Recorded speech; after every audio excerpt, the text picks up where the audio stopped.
കാസർഗോഡ് ജില്ലയിലെ ആകെയുള്ള 5 മണ്ഡലങ്ങളിൽ നിലവിൽ 3 LDFിനും 2 UDFിനുമാണ്.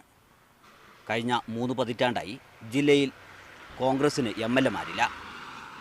കുറേ കാലമായി മഞ്ചേശ്വരം കാസർഗോഡ് മണ്ഡലങ്ങളിൽ BJP 2ാം സ്ഥാനത്തെത്തുന്നുണ്ടെങ്കിലും ഇതുവരെയായും അക്കൗണ്ട് തുറക്കാമെന്ന അവരുടെ ആഗ്രഹവും യാഥാർത്ഥ്യമായിട്ടില്ല.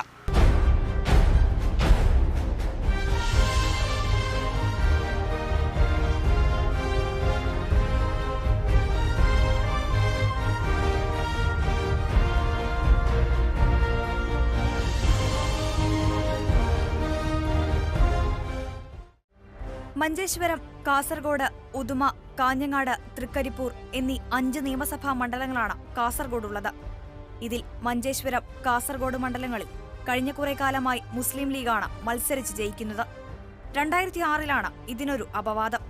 അന്ന് മഞ്ചേശ്വരത്ത് UDF സ്ഥാനാർത്ഥിയായി മത്സരിച്ച മുസ്ലിം ലീഗിലെ മുതിർന്ന നേതാവ് ചെർക്കളം അബ്ദുള്ളയെ CPMലെ അഡ്വക്കേറ്റ് CH കുഞ്ഞമ്പു പരാജയപ്പെടുത്തി. BJPക്ക് വലിയ വേരോട്ടമുള്ള മണ്ഡലങ്ങളാണ് മഞ്ചേശ്വരവും കാസർഗോഡും.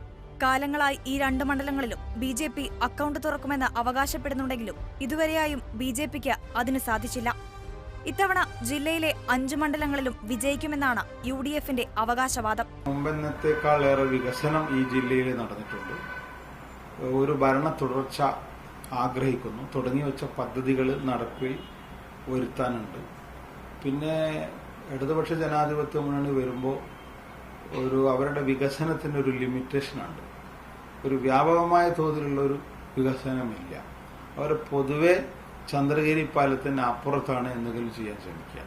ഇങ്ങോട്ട് മുസ്ലിം ലീഗിന്റെ കേന്ദ്രങ്ങളിൽ അവർ യാതൊരുവിധ വികസനവും നടത്താറില്ല എന്നുള്ളത് ജനങ്ങൾക്ക് ബോധ്യപ്പെട്ട ഒരു കാര്യമാണ്.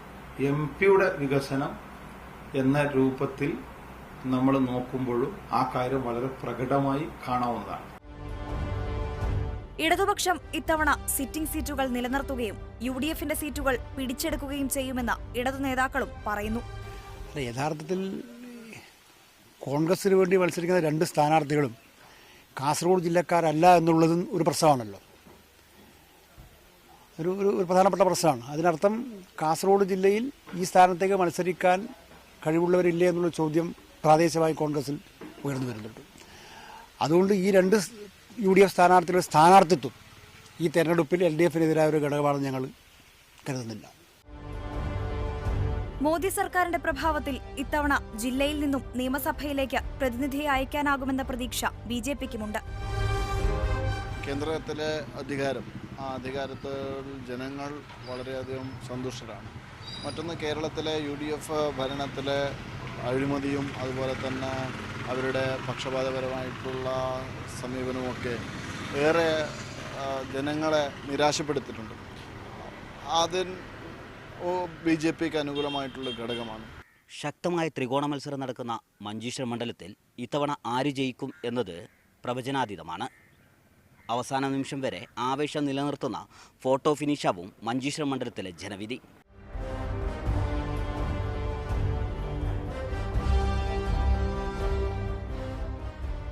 മഞ്ചേശ്വരം മണ്ഡലത്തിലെ വോട്ടർമാരെ അത്ര പെട്ടെന്ന് വിലയിരുത്താനാകില്ല.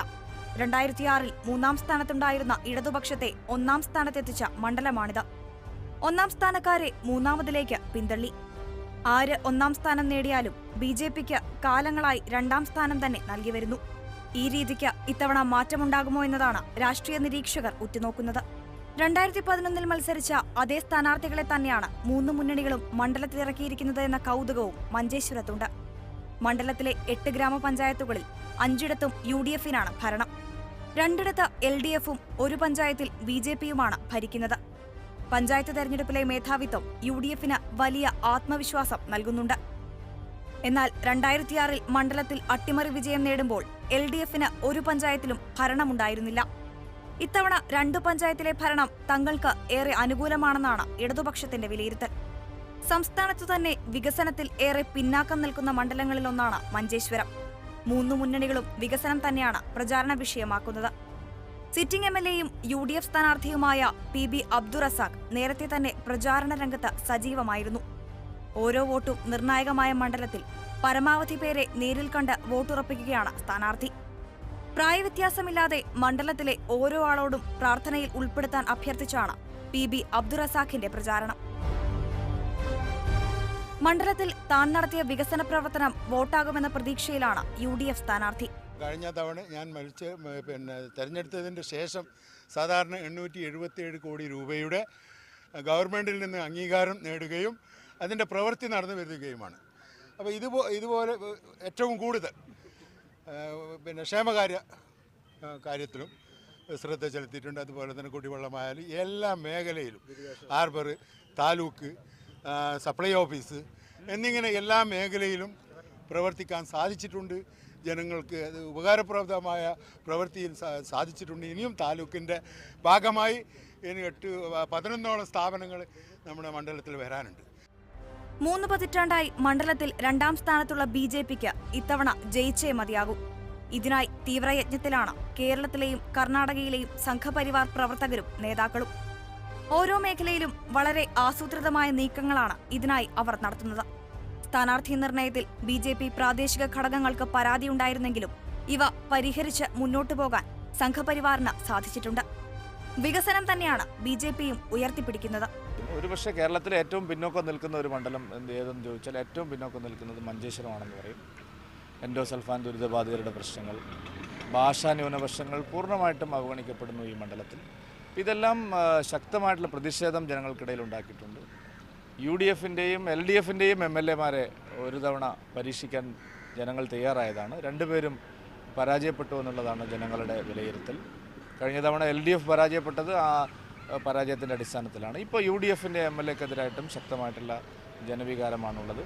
2006-ൽ UDFനെ തറപറ്റിച്ച് അട്ടിമറി വിജയം നേടിയ CH കുഞ്ഞമ്പുവിന് ഇത്തവണയും മണ്ഡലം കൂടെ നിൽക്കുമെന്ന പ്രതീക്ഷയുണ്ട്. 2006-ലും 2011-ലും മണ്ഡലത്തിലുണ്ടായ വികസനം ജനങ്ങൾ താരതമ്യം ചെയ്യുമെന്നാണ് CH കുഞ്ഞമ്പു പറയുന്നത്. ഇന്ന് 2016 ജനങ്ങളെടുത്ത് പോയപ്പോൾ വളരെ അനുകൂലമായ പ്രതികരണം. UDFൻ്റെ MLA അല്ലെങ്കിൽ ഈ ഭരണം അവസാനിപ്പിക്കാൻ, ഈ നാടിന് ഒരു ഗുണവും ചെയ്യാത്ത ഈ MLA വേണ്ട എന്ന് തീരുമാനിച്ച് 2006-2011 ഈ മണ്ഡലത്തിൽ സമഗ്രമായ വികസനമെല്ലാം കാഴ്ചവെച്ച അതിൻ്റെ ഒരു സന്തോഷവും അതിനോടുള്ള താല്പര്യവുമെല്ലാം വെച്ച് ആളുകൾ നമുക്ക് അനുകൂലമായ ഒരു പ്രതികരണമാണ് എല്ലാ ഭാഗത്തും നടത്തിക്കൊണ്ടിരിക്കുന്നത്.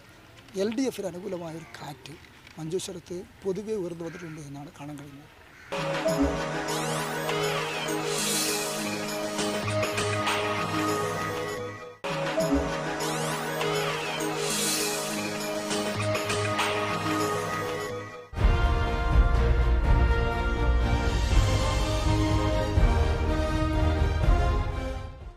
UDFും BJPയും നേർക്കുനേർ മത്സരിക്കുന്നു എന്ന പ്രത്യേകതയുണ്ട് കാസർഗോഡിന്. BJP രൂപീകരിച്ചതു മുതൽ നാളിതുവരെയായി അവരെ മാത്രം വിജയിപ്പിച്ച സംസ്ഥാനത്തെ ഒരേ ഒരു പഞ്ചായത്തുള്ളത് ഈ മണ്ഡലത്തിലാണ്. പതിറ്റാണ്ടുകളായി കാസർഗോഡ് നഗരസഭയിലെയും പരിസര പഞ്ചായത്തുകളിലെയും ജനങ്ങൾ ഉപ്പുവെള്ളമാണ് കുടിക്കുന്നത്. ജില്ലയ്ക്ക് അനുവദിച്ച മെഡിക്കൽ കോളേജിന്റെ നിർമ്മാണം ഇഴഞ്ഞു നീങ്ങുന്നു. പല ഗ്രാമങ്ങളെയും പരസ്പരം ബന്ധിപ്പിക്കുന്ന പാലങ്ങൾ പൊട്ടിപ്പൊളിഞ്ഞത് കാരണം യാത്ര ദുരിതപൂർണമാണ്.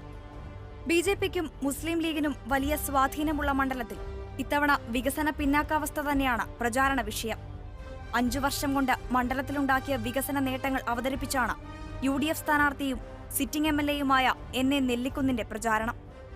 നേരത്തെ തന്നെ സ്ഥാനാർത്ഥി പ്രഖ്യാപനം നടത്തിയതിനാൽ UDF സ്ഥാനാർത്ഥിക്ക് മണ്ഡലത്തിൽ 3 വട്ടം പ്രചാരണം നടത്താൻ സാധിച്ചു.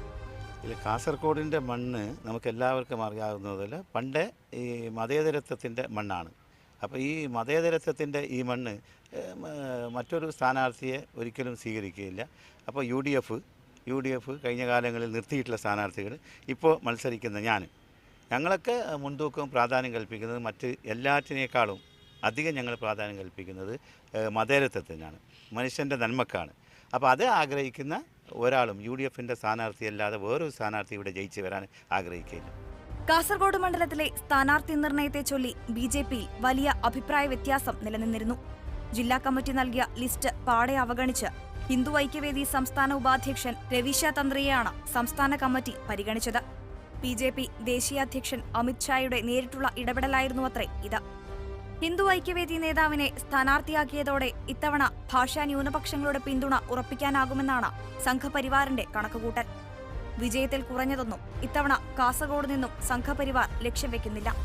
ഒന്നാമത്തെ പ്രചാരഘട്ട പൂർത്തിയാകുമ്പോൾ ജനസമൂഹത്തിൻ്റെ മധ്യത്തിൽ പോകുമ്പോൾ നല്ലപോലെ സ്വീകരിക്കുന്നുണ്ട്.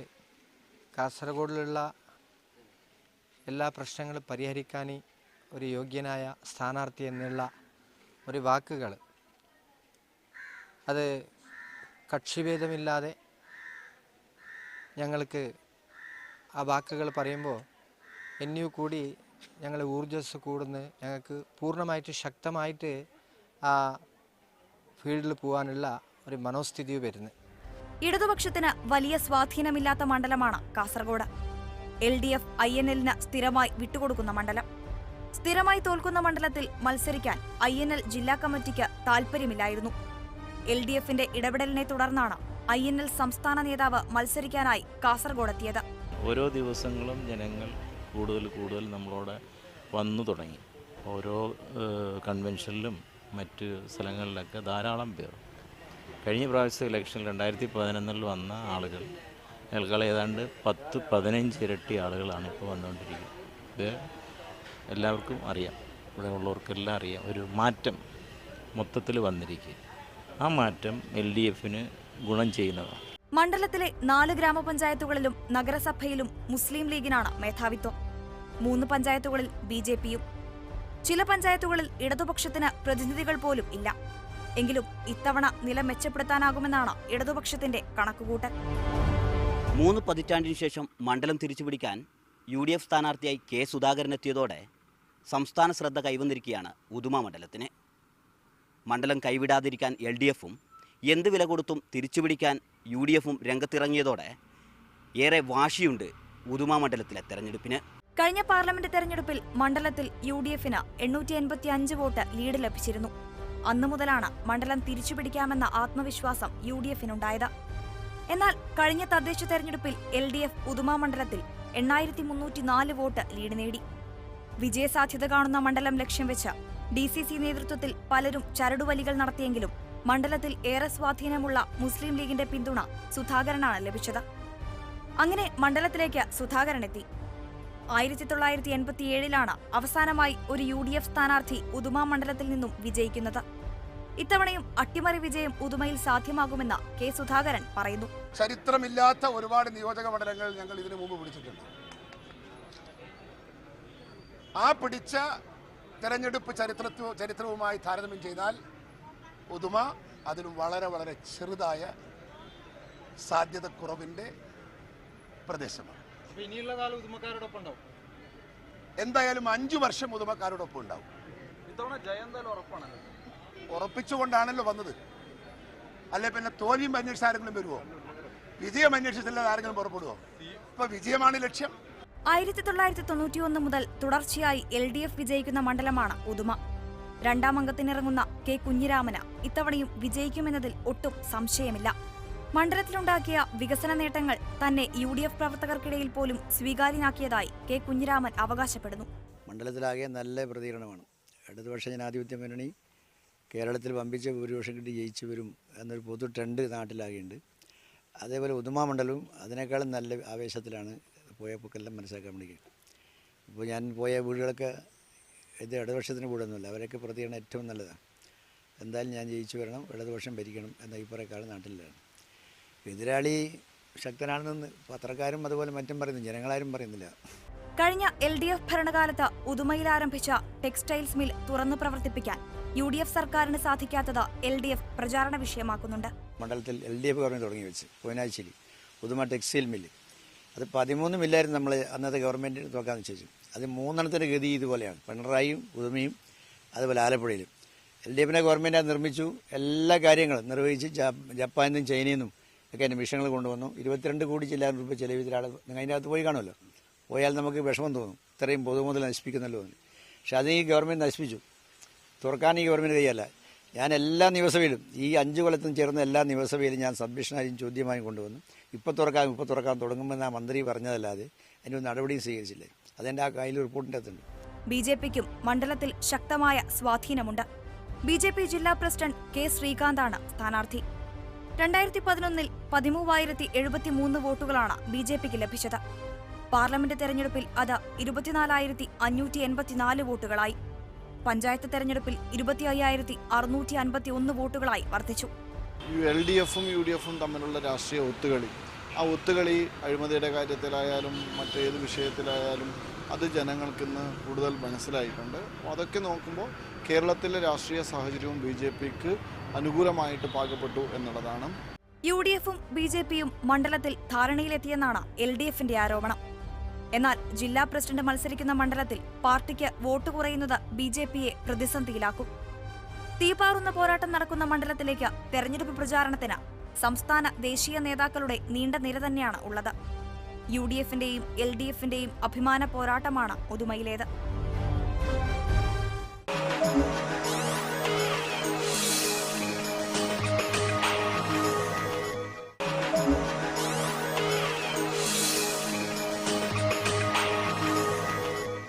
ഇടതുപക്ഷത്തിന് വ്യക്തമായ മേധാവിത്വമുണ്ട് കാഞ്ഞങ്ങാട് മണ്ഡലത്തിൽ.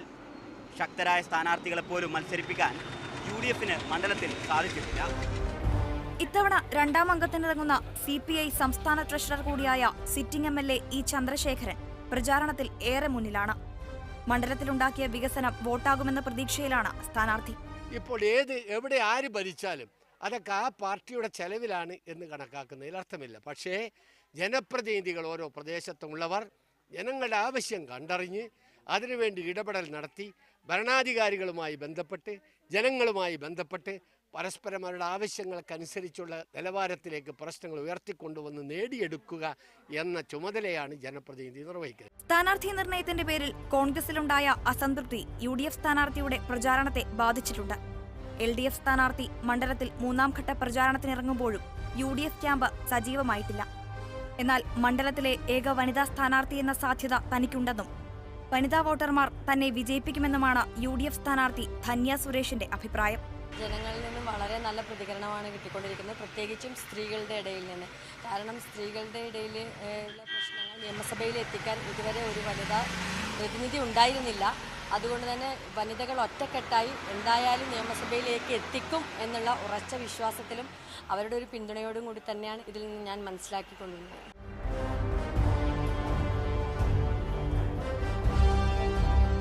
NDA മുന്നണിക്ക് വേണ്ടി BDJS ആണ് മണ്ഡലത്തിൽ മത്സരിക്കുന്നത്. ഗൾഫ് വ്യാപാരിയായ MP രാഘവനാണ് BDJS സ്ഥാനാർത്ഥി. മണ്ഡലത്തിൽ BDJS നല്ല വോട്ട് നേടുമെന്നാണ് വിലയിരുത്തൽ. UDF ക്യാമ്പിലെ അസംതൃപ്തി BDJSന് വോട്ട് വർദ്ധിക്കുന്നതിന് സഹായകമായേക്കും. എക്കാലവും ഇടതുപക്ഷത്തെ മാത്രം വിജയിപ്പിച്ച മണ്ഡലമാണ് തൃക്കരിപ്പൂർ. തൃക്കരിപ്പൂർ ഇടതുപക്ഷത്തിന്റെ ശക്തമായ കോട്ടയായിരുന്നു. മണ്ഡലത്തിന്റെ അതിർത്തികൾ പുനർനിർണയിച്ചതോടെ ഇപ്പോൾ കാര്യങ്ങൾ അങ്ങനെയല്ല. കഴിഞ്ഞ 39 വർഷമായി ഒരേ രാഷ്ട്രീയ പ്രസ്ഥാനത്തെ തന്നെയാണ് തൃക്കരിപ്പൂർ നിയമസഭയിൽ എത്തിക്കുന്നത്. 8 പഞ്ചായത്തുകളും ഒരു നഗരസഭയും ഉൾപ്പെടുന്നതാണ് തൃക്കരിപ്പൂർ മണ്ഡലം. ഇതിൽ നഗരസഭയിലും 4 ഗ്രാമപഞ്ചായത്തുകളിലും LDFനാണ് ഭരണം. 3 ഗ്രാമപഞ്ചായത്തുകളിൽ UDFും ഈസ്റ്റ് എളേരിയിൽ UDF വിമതരും ഭരിക്കുന്നു. മണ്ഡലത്തിന്റെ ചരിത്രം ഇത്തവണയും ആവർത്തിക്കുമെന്നാണ് ഇടതു സ്ഥാനാർത്ഥിയുടെ അവകാശവാദം. തൃക്കരിപ്പൂരിൻ്റെ സമഗ്രമായ വികസനം ഉറപ്പുവരുത്താൻ വിവിധ കാലയളവിൽ കേരളത്തിൽ അധികാരത്തിൽ നിന്നുള്ള ഇടതുപക്ഷ ജനാധിപത്യ മുന്നണി ഗവൺമെൻറ്റുകൾ ഏറ്റവും ശ്രദ്ധേയമായിട്ടുള്ള ഇടപെടലുകളാണ് നടത്തിയത്. പ്രത്യേകിച്ച് ആരോഗ്യ വിദ്യാഭ്യാസ മേഖലയിൽ ജില്ലയിലെ മറ്റ് അസംബ്ലി മണ്ഡലങ്ങളെ അപേക്ഷിച്ച് വിദ്യാഭ്യാസ രംഗത്തും ആരോഗ്യ മേഖലയിലും ഏറ്റവും ശ്രദ്ധേയമായിട്ടുള്ള ഇടപെടലുകൾ നടത്തിയതിൻ്റെ ഫലമായി തന്നെ നിരവധി ഉന്നത വിദ്യാഭ്യാസ കേന്ദ്രങ്ങൾ ഉൾപ്പെടെയുള്ള സ്ഥാപനങ്ങൾ ഈ തൃക്കരിപ്പൂർ മണ്ഡലത്തിൽ സമ്പന്നമാണ്. ആരോഗ്യ മേഖലയിൽ നിരവധി PHCകളൊക്കെ CHC ആക്കുകയും CHC താലൂക്ക് ആശുപത്രിയാക്കുകയും അതുപോലെ ആരോഗ്യ മേഖലയിൽ ഭൗതിക സാഹചര്യങ്ങൾ ഒരുക്കുന്നതിലെല്ലാം ശ്രദ്ധേയമായിട്ടുള്ള ഇടപെടൽ നടത്തിയിട്ടുണ്ട്. പശ്ചാത്തല മേഖലയിലാണെങ്കിൽ റോഡും പാലവും ഉൾപ്പെടെ ഏറ്റവും ശ്രദ്ധേയമായ രീതിയിൽ ബഹുഭൂരിപക്ഷം ജനങ്ങൾക്ക് ആശ്രയിക്കാൻ കഴിയുന്ന വിധത്തിലേക്കുള്ള പാലവും അതുപോലെ തന്നെ റോഡ് വികസനവും മറ്റടിസ്ഥാന സൗകര്യ വികസനത്തിൻ്റെയും കാര്യത്തിൽ ഏറ്റവും ശ്രദ്ധേയമായ ഇടപെടലുകളാണ് നടത്തിയിട്ടുള്ളത്. ഒരു മാറ്റം സ്വപ്നം കണ്ട് ഇത്തവണ രംഗത്തെത്തിയ UDFന് പക്ഷേ ഏറെ വെല്ലുവിളി ഉയർത്തിയത് ഈസ്റ്റ് എളേരി പഞ്ചായത്തിലെ കോൺഗ്രസ് വിമതരാണ്. എന്തുതന്നെയായാലും ഇത്തവണ മണ്ഡലം മാറി ചിന്തിക്കുമെന്നാണ് UDFന്റെ പ്രതീക്ഷ. തൃക്കരിപ്പൂരിൻ്റെ ഘടന മാറിയിട്ടുണ്ട്. മാർക്സിസ്റ്റ് പാർട്ടിക്ക് മേധാവിത്വമുള്ള 2-3 പഞ്ചായത്ത് ഇവിടെ നിന്ന് മാറ്റപ്പെട്ടിട്ടുണ്ട്. അപ്പോൾ സ്വാഭാവികമായും ജനാധിപത്യ മുന്നണിക്ക് മുൻതൂക്കമുള്ള പഞ്ചായത്തുകൾ, ഗ്രാമപഞ്ചായത്തുകൾ ഭരിക്കുന്നതടക്കമുള്ള ഒരുപാട് സാഹചര്യങ്ങൾ അനുകൂലമായതുകൊണ്ട് ഈ തെരഞ്ഞെടുപ്പിൽ തൃക്കരിപ്പൂർ ജനാധിപത്യ മുന്നണിയുടെ കയ്യിൽ ഭദ്രമായി അത് എത്തിപ്പിടിക്കാൻ കഴിയും എന്നതാണ് ഞങ്ങളുടെ പ്രതീക്ഷ. ജില്ലയിൽ BDJSന് സ്വാധീനമുള്ള മേഖലയാണ് തൃക്കരിപ്പൂർ. NDA സ്ഥാനാർത്ഥിയായി M ഭാസ്കരനാണ് ജനവിധി തേടുന്നത്. വെൽഫെയർ പാർട്ടി ജില്ലാ പ്രസിഡന്റ് CH മുത്തലീബും മണ്ഡലത്തിൽ മത്സരിക്കുന്നുണ്ട്. കാസർഗോഡ്, മഞ്ചേശ്വരം മണ്ഡലങ്ങളിൽ BJPക്ക് ഇത്തവണ എന്തെങ്കിലും ചെയ്യാനാകുമോ? തെരഞ്ഞെടുപ്പിൽ കാസർഗോഡ് ജില്ലയെ ശ്രദ്ധേയമാക്കുന്നത് ഈ ചോദ്യമാണ്. ഒപ്പം ഉദുമയിലെ തെരഞ്ഞെടുപ്പ് ഫലവും ഏവരും ഉറ്റുനോക്കുന്നു.